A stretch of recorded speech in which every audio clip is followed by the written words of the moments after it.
Good evening and welcome to Nate News Watch.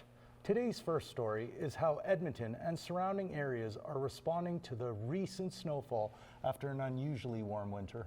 That's right, Nick. Students at NATE returning from reading week were greeted with frigid temperatures and a thick blanket of snow. Our Miriam Hassan brings us more. Thanks, guys. Well, many people this week had to pull out their shovels or snowblowers after the Edmonton area got hit with a huge blast of snow. In less than 24 hours, the area received more snow than it has seen all winter. A snowfall advisory was issued for central Alberta over the weekend. The advisory was lifted on Monday after the area received 20 to 30 centimeters of snow. The poor road conditions left many, including students, struggling as they tried to commute to school. For many students, it was the challenge of transportation. You know, public transit, getting their own vehicles. The roads were a mess. I'm sure transit was delayed. Roads were just super not good. So I kind of just made that executive decision because of all those factors that I wasn't going to be there. There was no way I was even going to be able to get out of it. It was completely packed with snow. My aunt had to try and drop off my cousin for my mom to drive to school, and she ended up getting stuck. So my mom kind of made the decision for me. She's like, you're not going in. You're not making that risk.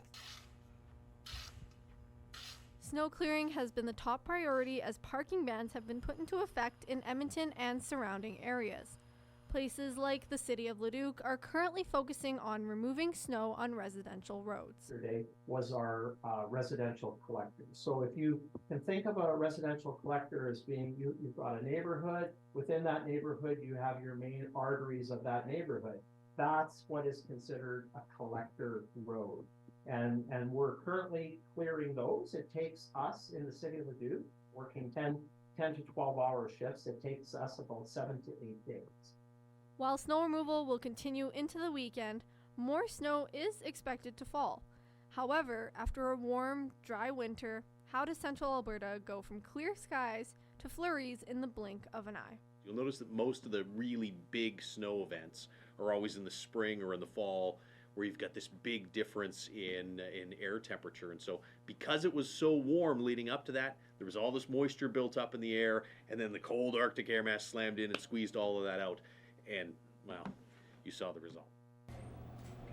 Well, as Josh said, we definitely did see the results of all that snow, and it appears we may get a little more this weekend. But our weather reporter, Stephen Leong, will share more on that later.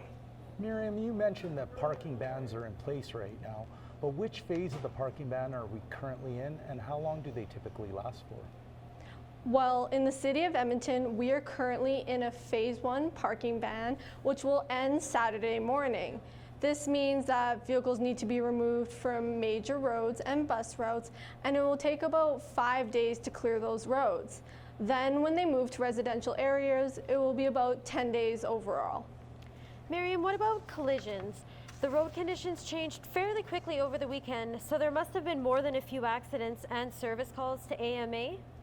Yes, Fiona, there were quite a few collisions this week. On Monday, there were 426 reported collisions, and Tuesday, 373. In terms of service calls, AMA said that they received about 2 times the normal amount for Sunday evening and Monday, but that battery boosts were below normal for this time of year. Thanks, Miriam. That's our Miriam Hassan reporting live from our news center tonight.